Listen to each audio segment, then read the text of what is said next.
तो अस्सलाम वालेकुम, कैसे हैं आप सब दोस्त। उम्मीद है खैर खैरियत से होंगे इंशाल्लाह।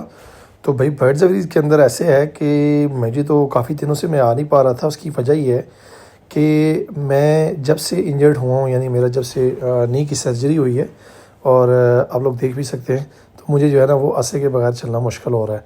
तो अब बर्ड्स को देख रहे हैं सुलेमान भाई या वालिद साहब देखते हैं। तो जितने भी बर्ड्स हैं माशाल्लाह, आज मैं जो है ना थोड़ी सी देर के लिए अंदर गया हूँ केजेस में। मैंने सोचा आप दोस्तों के साथ वीडियो शेयर करूँ। और माशाल्लाह बर्ड्स सारे हेल्दी एक्टिव हैं, लेकिन जब तक खुद ना देख लो दिल को सारा नहीं होता। तो हालांकि सलमान भाई भी और बाकी भी जो लोग हैं वो सारे बहुत अच्छी तरीके से बर्ड्स को मैनेज कर रहे हैं, उनकी फीड डाइट प्लान सारा। लेकिन फिर भी मैं सोचता हूँ कि मैं खुद जाके एक दफ़ा देखूँ। और वालिद साहब डेली अभी शाम के टाइम पे उनको जो है ना वो ग्रीन सैलड बना के दे रहे हैं, बर्ड्स को डाल रहे हैं। तो काफ़ी अच्छी खिदमत वालिद साहब उनकी कर रहे हैं। और अगर आपको ये वीडियो अच्छी लगी लाइक करें, शेयर करें। और आपको भी अगर बर्ड्स रखने का शौक है तो कमेंट बॉक्स के अंदर लाजमी आपने बताना है। और जिस प्लेटफॉर्म पे भी है आपने लाजमी हमारे पेज को फॉलो कर लेना है। Thanks for watching.